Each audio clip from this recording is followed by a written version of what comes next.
Hola, buenos días. Buen día, doctor. Al aire. Buenos días, ¿cómo están? Yo soy el doctor Ramírez, soy cirujano general. También aquí de la Universidad de Panamá, daba clases aquí, solo que era diferente, aquí era un laboratorio con microscopios, dábamos hematología, no era muy bonito eso, no me gustaba mucho, pero bueno, esos eran mis recuerdos de aquella época, que ven que esto ya lo han transformado. Bueno, hoy vamos a hablar acerca un poco de los accesos vasculares. Es una clase bastante rápida, bastante amena. Me gustaría que cualquier cosa ustedes me interrumpan si quieren saber más o si tienen alguna duda que no encuentran la solución en lo que yo les estoy diciendo. Entonces, bueno, los accesos vasculares en general son ciertos dispositivos que se colocan para, pues, como dice la palabra, poder colocarle algún tipo de suero, algún tipo de hemodiálisis o algún tipo de terapia de quimioterapia.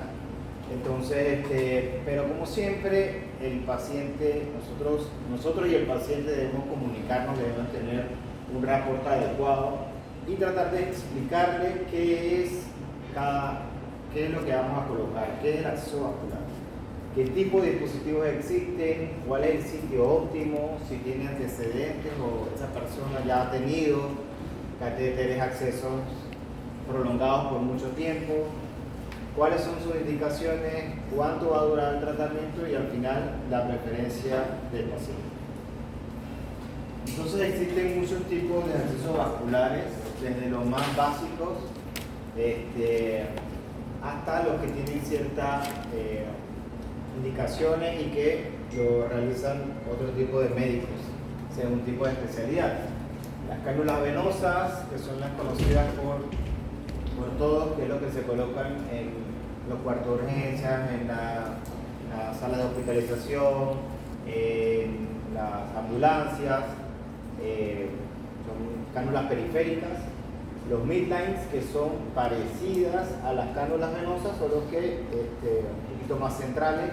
Los picklines, que son líneas periféricas que van hacia el centro. Los catéteres venosos centrales, que van directamente hacia el centro. Los catéteres tunelizados para diálisis renal, que hay de dos tipos: los tunelizados, que van por debajo del subcutáneo, y los otros que son catéteres transitorios, que son parecidos a los centrales, solo que con un diámetro mayor, y los puertos de implantación total, que son para pacientes que requieren quimioterapia o pacientes de muy largo tratamiento.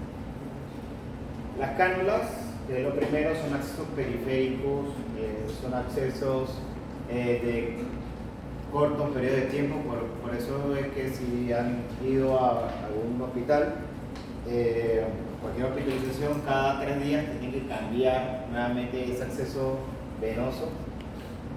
Son periféricos, como lo digo, utilizan usualmente los dorsos de las manos o a nivel del antecubital. ¿Por qué? Porque es más fácil de evaluar la vena y poder canularla, y tiene una estructura debajo. Incisión en extremidades se pueden hacer bajo audición directa, usualmente esa es la forma que se hace, es más rápido, o por ultrasonido, aquellas personas que en otros países donde pues la enfermedad tiene un poquito más de estrés. Y definitivamente que tienen acceso inmediatamente de urgencia, por eso también son utilizados usualmente para reanimación. Las complicaciones comunes, las infecciones locales, como el diámetro es chico, pues entonces tienen más riesgo de formar trombosis, de que haya fuga de fluidos, de que se tape, y entonces puede producir una infección local, una pequeña cellulitis o en el sitio donde haya sido la inserción. Además de eso, se puede romper, puede haber fuga de fluidos, extravasación del medio, síndrome compartimental, también son todas estas cosas que pueden ocurrir. Canulación arterial advertida, recordando que estas cánulas son unas cánulas de diámetros súper chicos, de 14, 16, 18, 20, 22 y asimismo la velocidad de flujo que va a tener, ¿no? Existe una ley importante que yo creo que ustedes se la saben, ¿no? Sobre el diámetro y la velocidad de flujo. ¿Cómo se llama? ¿Cómo? ¿Cómo? Ajá, ¿y qué dice?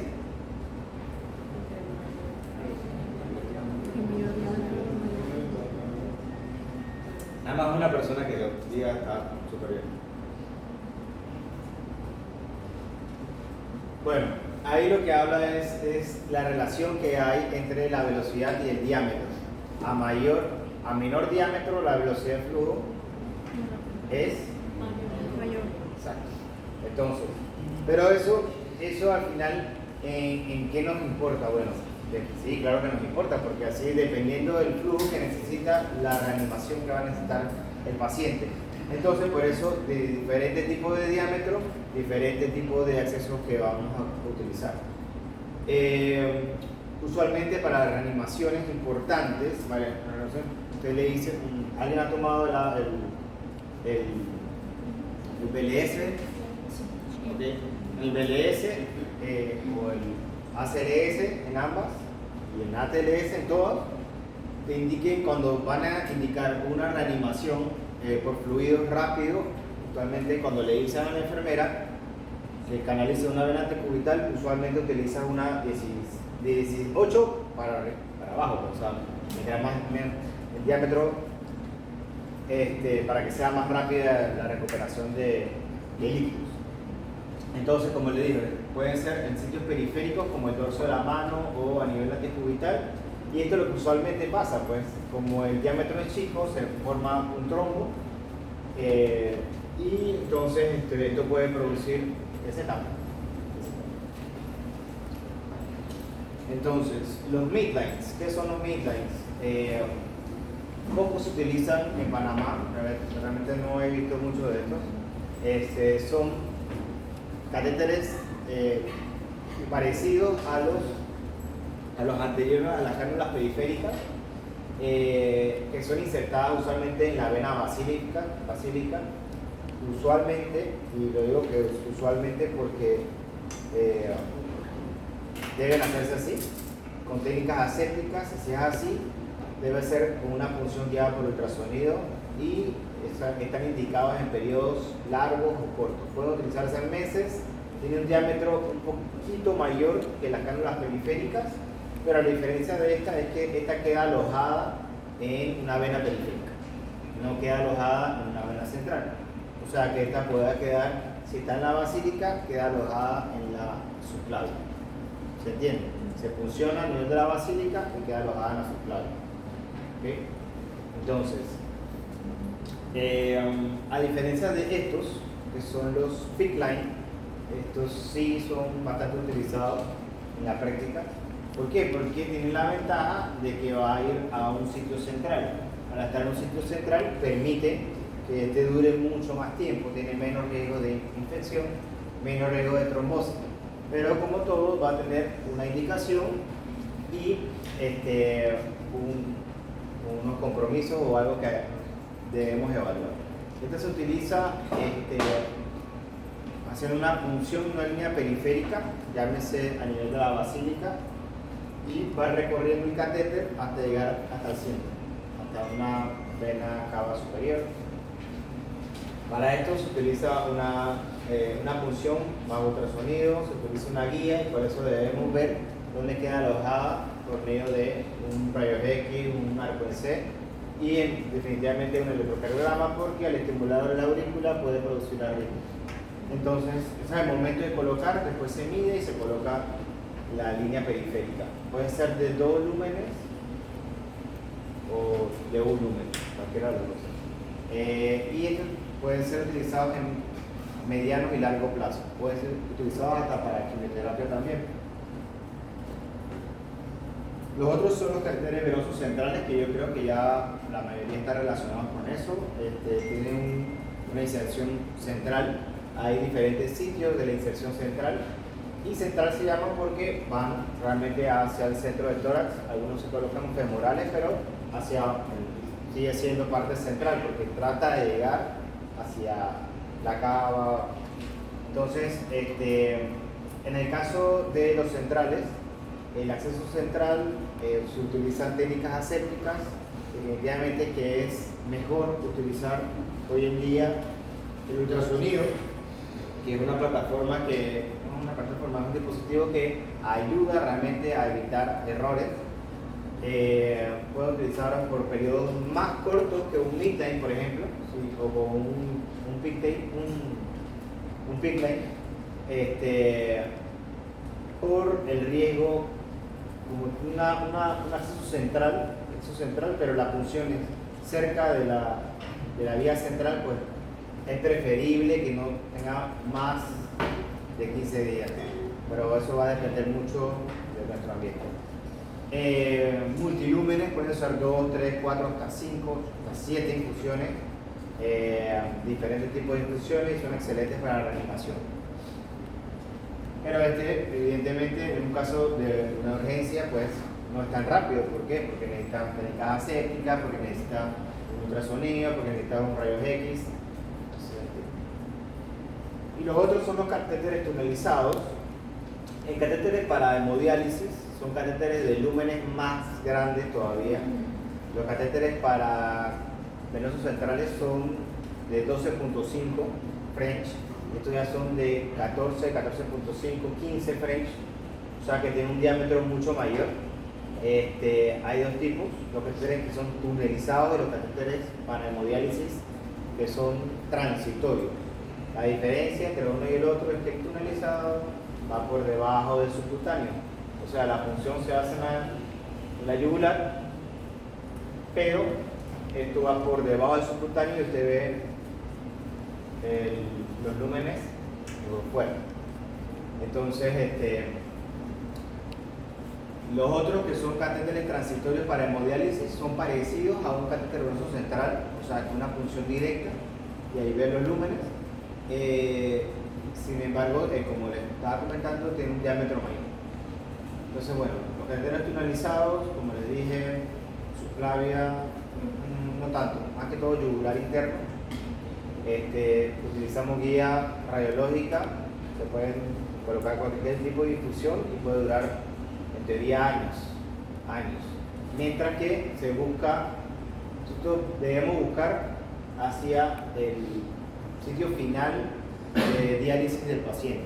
En caso de catéteres tunelizados, al final va a producir un daño en la vena, a la larga va a producir estenosis, a la larga se va a dañar la vena.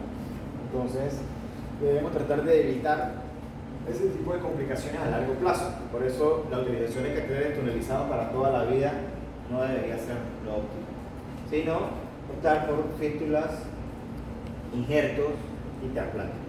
En caso de los pacientes nefrópatas, los otros catéteres de diálisis renal, que es lo que le estaba comentando, que hay unos que no van por subcutáneo, sino que van directamente hacia la vía central. Estos deben hacerse deben utilizarse aún en menor tiempo. Y son iguales. Ultrasonido, rayos X, Los otros son los puertos de implantación total o portacat conocidos. A diferencia de estos, tienen un puertito aquí, que va por debajo del subcutáneo. Se hace un pequeño bolsillo en el hemitórax, en el subcutáneo, y ahí se hace una punción directa. Cuando hay que colocarle un medicamento, se hace una punción directa al tambor. Entonces, hay diferentes tipos de tambor, hay de aluminio, hay de poliuretano, los diámetros son menores, pues tienen menos riesgo de infección, son colocados a nivel, la línea pues a nivel de la subclavia o yugular interna preferiblemente, se van, como les estoy diciendo, hacia el subcutáneo, donde se queda. Usualmente se utiliza para pacientes con quimioterapia, y esto debe hacerse definitivamente que el salón de operación. ¿Todo bien? Okay. Entonces, pero claro, doctor, para usted colocar un catéter central o periférico, usted debe saber un poquito de la anatomía. Sí, es verdad. Exactamente, o sea, es definitivamente que indiscutible que debemos conocer la anatomía desde la más chica a la más central o importante, vamos a decir. La periférica, que es donde van a hacer la colocación de las líneas periféricas como tal, y definitivamente las centrales, la vena antecubital o mediana, la basílica, la cefálica, la subclavia, yugular, vena cava, ¿okay? Que se llama nominada, que va hacia el otro lado, yugular. ¿Qué más? Entonces, hoy en día utilizamos el ultrasonido. El ultrasonido realmente a nosotros los cirujanos viene a desplazar de cierto punto el estetoscopio, o sea, prácticamente. El ultrasonido lo utilizamos para todo, o sea, deberíamos utilizarlo para todo. El ultrasonido funciona por medio de, son pequeños cristales que se encuentran en el transductor, y entonces dependiendo del tamaño del cristal, eso produce un movimiento, y ese movimiento produce una onda.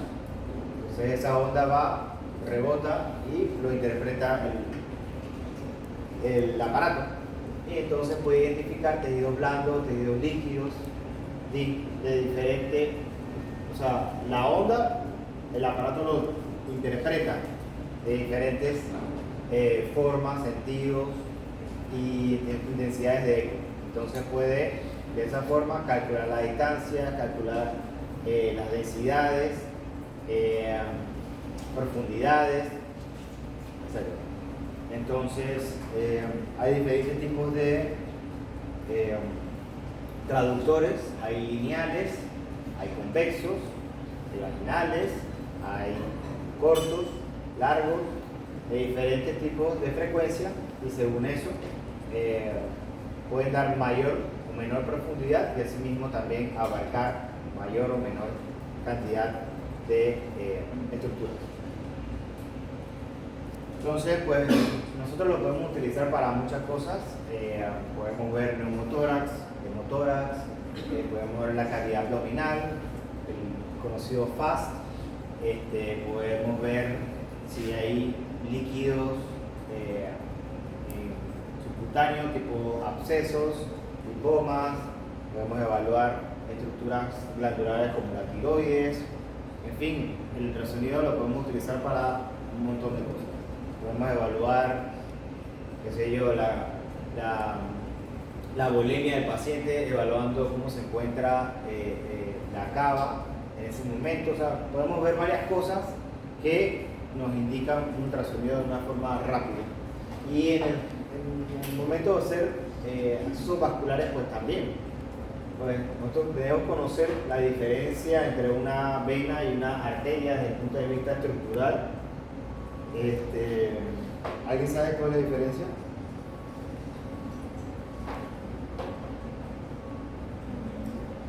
O sea, el momento del ultrasonido. No.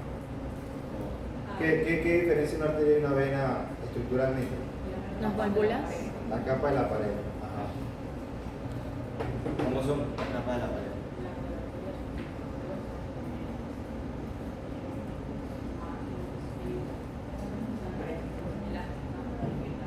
¿Cuál es más grande?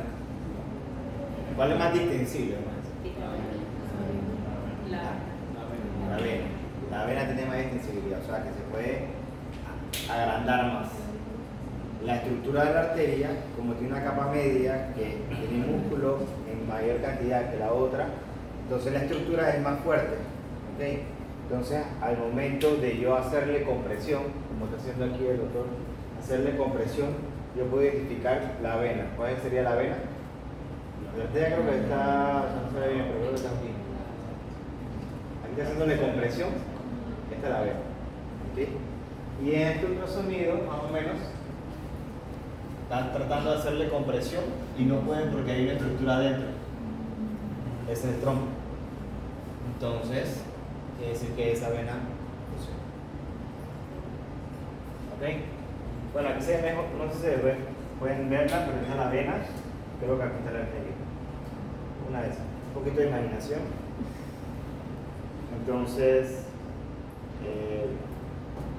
Entonces, bueno, los accesos vasculares, como les digo, al final es preguntarnos dónde, cuándo, para qué prefiere el paciente, qué se le va a colocar, lo ha tenido anteriormente, si ha recibido quimioterapia, radioterapia o algo. Y asimismo va a ser la pirámide de quién lo va a colocar o el incremento de la especialidad para la colocación y para sus complicaciones. Asimismo, comenzamos con las cánulas hasta colocarlo a nivel sensorial. Entonces, esto es más o menos cómo sería la colocación de una cánula venosa.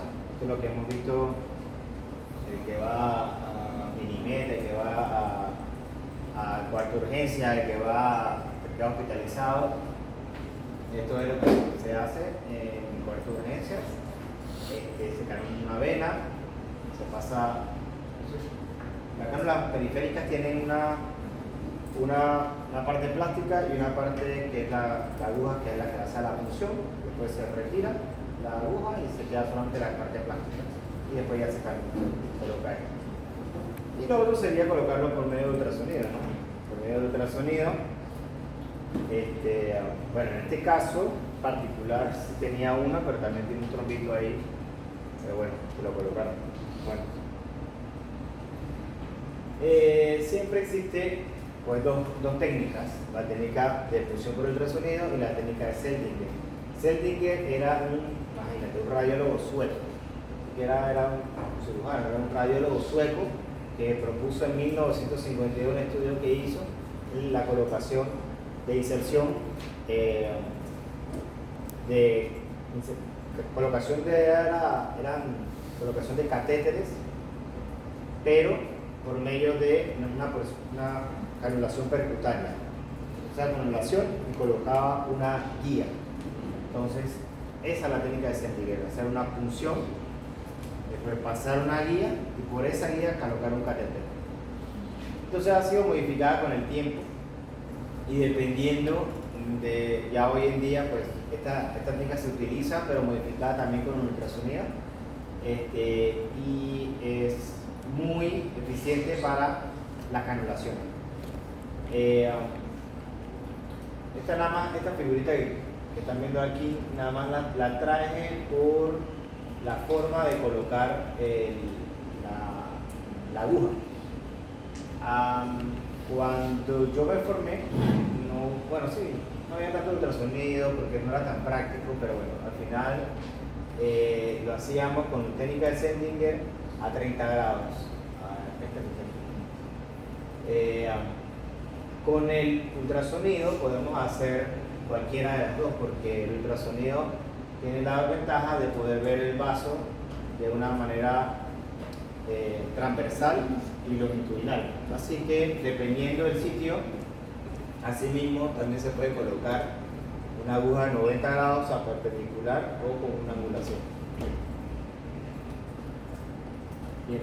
Y eso es más o menos lo que dice el ultrasonido también. Esto es una técnica aséptica de una colocación esto es un PICC line donde utiliza una guía, que es esta que está ahí. Ahí está la técnica aséptica. Ve el vaso, después de ver el vaso, funciona y pasa la guía. Después que pasa la guía, entonces introduce el catéter.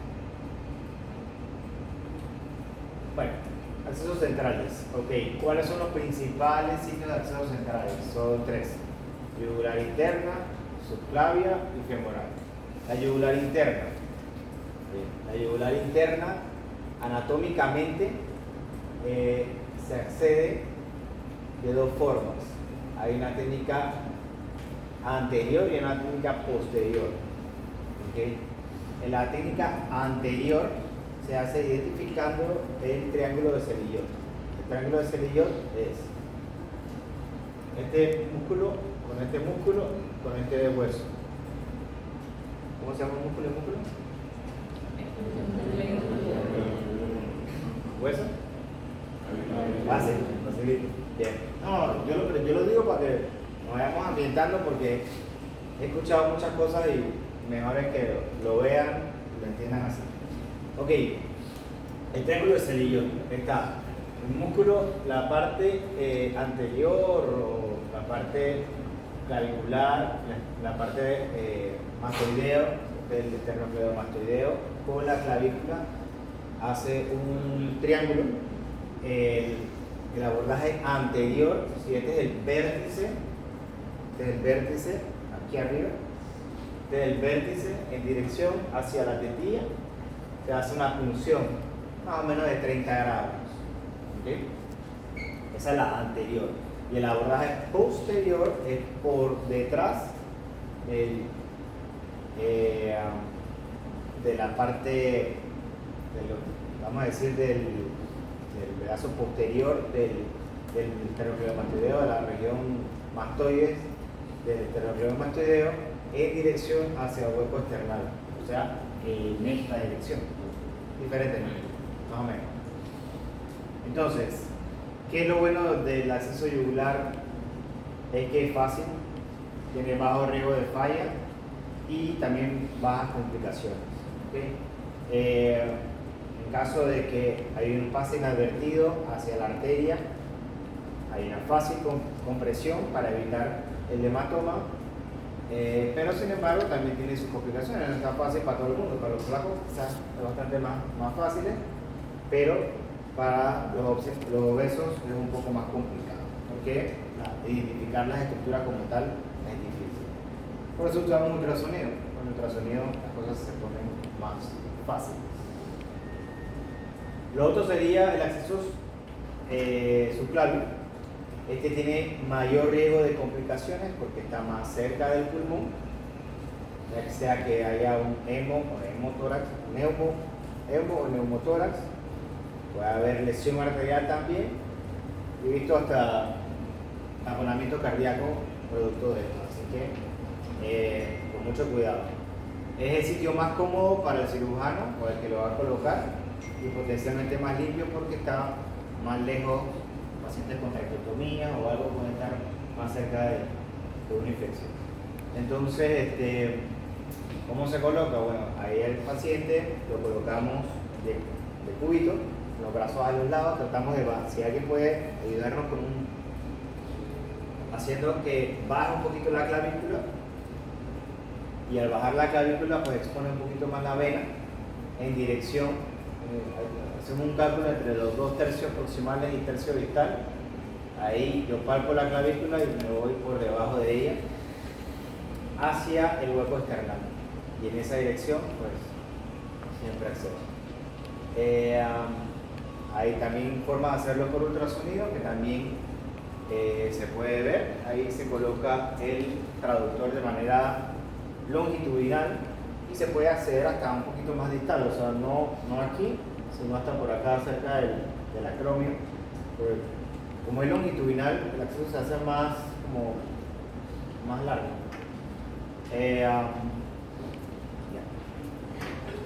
Y el otro sería el central. El acceso central, pues también es otra pregunta que no es la pregunta, pero yo creo que eso debe ser básico. ¿Cómo es la disposición de los vasos a nivel femoral? Yo me lo aprendí bombando hacia afuera. Vena, arteria y nervio. Vena, arteria y nervio. Vena, arteria y nervio. Entonces, y el ligamento inguinal de la superficie púbica, la cresta ilíaca anterosuperior, ahí pasa el ligamento inguinal. A partir de ahí es la parte femoral de la vena. Entonces nosotros debemos hacer un acceso a nivel femoral, no femoral común, no más abajo. ¿Okay? Y otra cosa, bueno, tiene que saber que bueno, ahí está el triángulo de Scarpa, ligamento inguinal, sartorio y aductor largo. Puede haber función arterial fácil, es rápida y tiene gran tasa de éxito, pero también tiene una alta tasa de infección porque se encuentra a nivel de la índice. Entonces, Entonces, ¿cómo sabemos realmente que nos fue bien? Pues, o sea, pusimos un catéter bien, esta es mi primera vez, la doctora, su primer día de rotación en cirugía. Doctor, lo hice bien.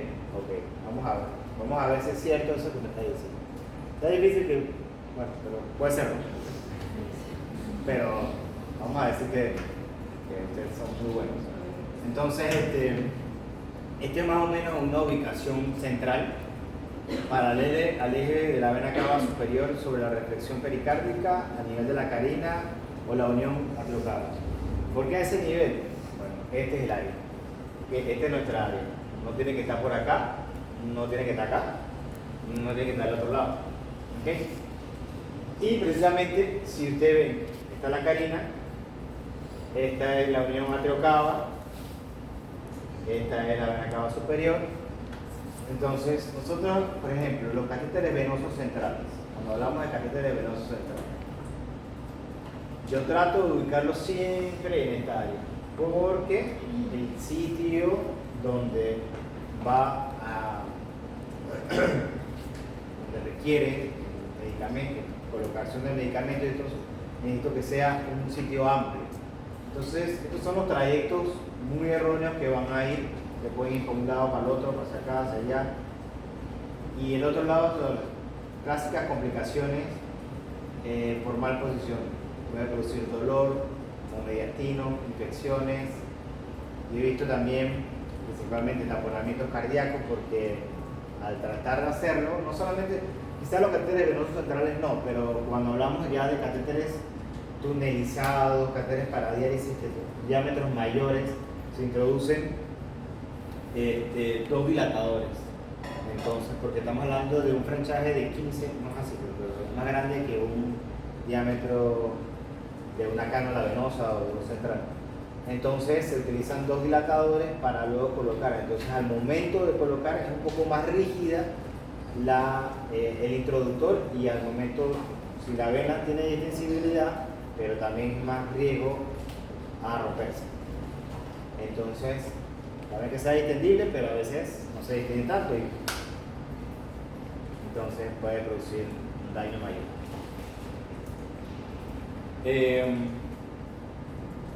Los accesos arteriales, pues, a diferencia de las venas, los accesos arteriales sí tienen unas indicaciones pues ya estipuladas, no solamente las gasometrías y a repetición, porque a veces necesitan hacer gasometrías a repetición a nivel de cuidados intensivos, también el monitoreo cardiovascular, análisis de pulso, los balones de contrapulsación, pues esos son otras indicaciones que se utilizan, sí, pueden ser arteriales en otros sitios, pero luego de salir de bomba para tratar de disminuir el gasto cardíaco, y los circuitos extracorpóreos, que esas son las bombas de circulación extracorpórea. No sé si el doctor Victoria les ha comentado, pues esos son circuitos donde hacen accesos vasculares, accesos arteriales o centrales, pero son arteriales, pues hay que hacer un recambio total de la bulimia hacia una máquina. Las vías más frecuentes de utilizar, definitivamente la más utilizada es la radial, también se puede utilizar la cubital, pedia en algunos casos, que alguna de estas dos no funcionen, y femoral, pero tiene aún mayor riesgo de infección, hematomas, disecciones, etc. ¿Okay? Para poder utilizar la radial, en teoría debemos hacer el test de Allen. ¿Alguien sabe cómo es el test de Allen? ¿Ah? Se le pide al paciente que haga un puño, luego que lo abra, y ahí vemos que estamos cubriendo ambas arterias, que las palmas siempre pálidas, y luego soltamos uno de los dos lados a ver qué tan buena es la irrigación a la palma, y luego lo repetimos a ver el otro lado. Muy bien, así mismo. Aunque este test realmente tiene cierto tipo de... O sea, no es del 100% confiable. Evidentemente, que también es otra utilización del ultrasonido. El Doppler nos ayuda a evaluar esa parte también. Nosotros ya cada vez más utilizamos el ultrasonido para todo, y esta es también otra de las indicaciones para eso. No solo para evaluar la arteria, sino que la otra también esté patente. Entonces, complicaciones de la cateterización arteriales, siempre va a haber sangrado, siempre va a haber hematoma. ¿Por qué? Porque la arteria tiene un pulso, porque la arteria tiene un flujo, porque la arteria, a diferencia de la vena, tiene una presión mayor. Y tardía, pues trombosis puede producir embolismo, puede haber fístulas arteriovenosas. Imagínate pacientes, nosotros lo hemos visto, pacientes que le hacen gasometrías a repetición y al funcionar la arteria también funciona la vena. Conectan la arteria y la vena y producen un circuito, una fístula arteriovenosa. Sin querer, ¿no? Puede haber trazamiento del catéter, fractura, embolismo. Hay una formación de un coágulo y ese coágulo viaja a nivel central. Entonces, estamos hablando que las complicaciones arteriales también son muy importantes. ¿Qué hay que hacer para esto? Pues primero, tomar las medidas para evitar las complicaciones y segundo, evitar los hematomas como esos, hacer compresión. Bueno, creo que así es más o menos el tema. ¿Alguien tiene una pregunta?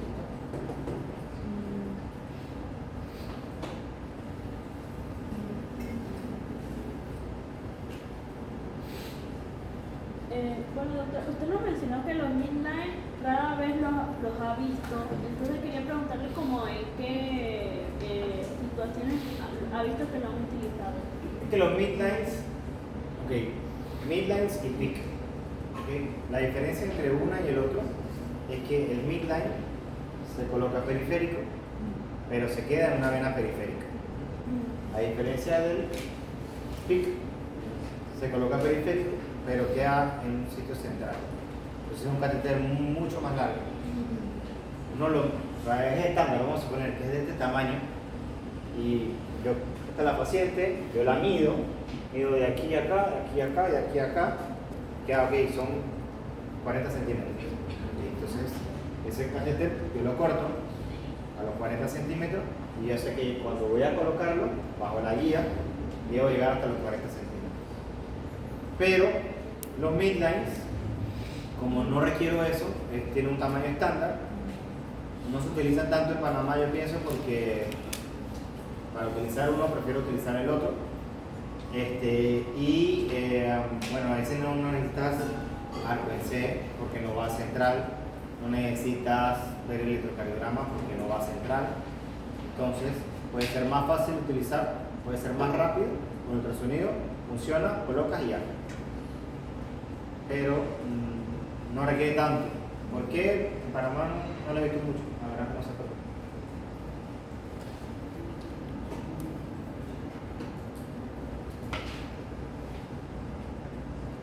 Bueno, lo otro que le voy a comentar es, bueno, sí, lo de los diámetros, que son importantes.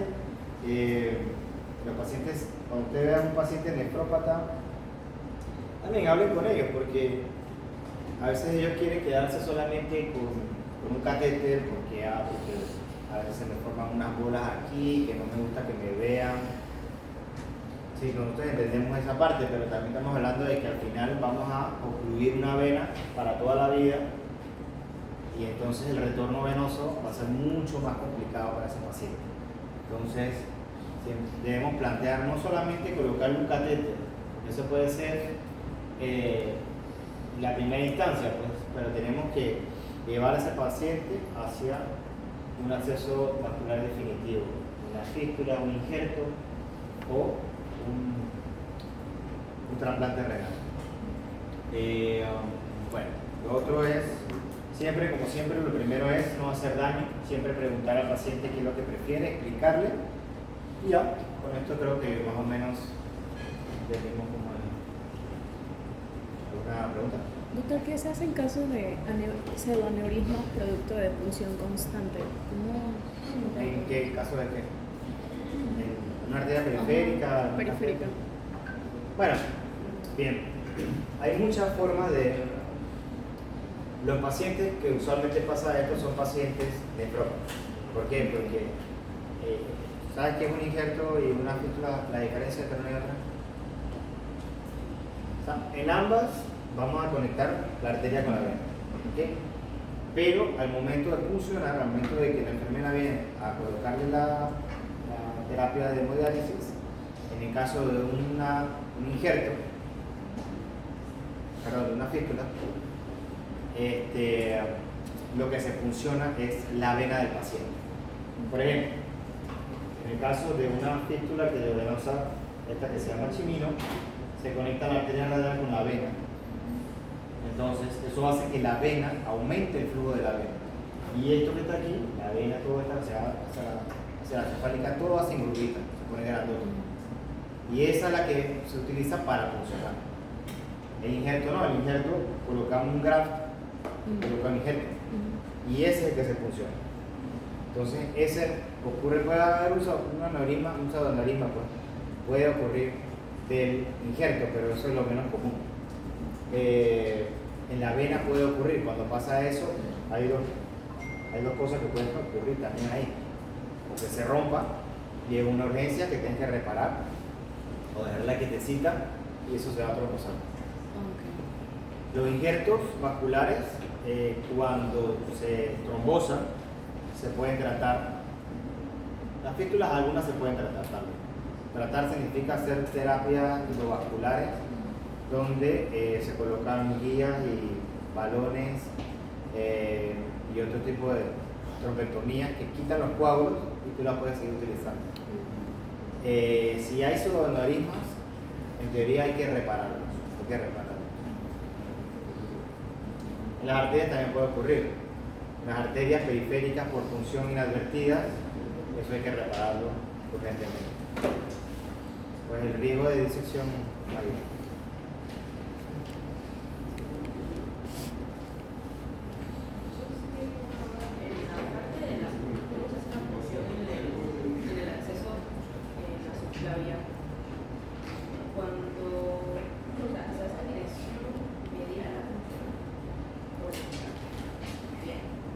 Claro. Okay. Si es anatómico, una función anatómica, se calcula entre el 2/3 proximal y el tercio distal. ¿Sí?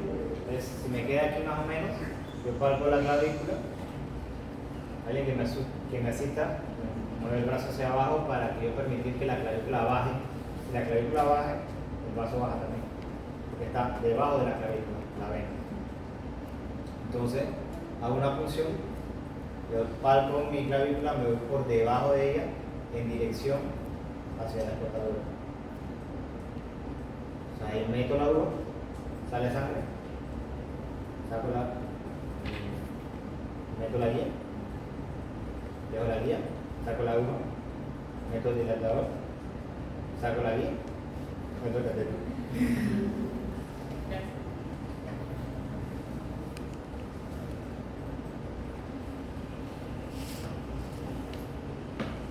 ¿Listo? ¿Notas?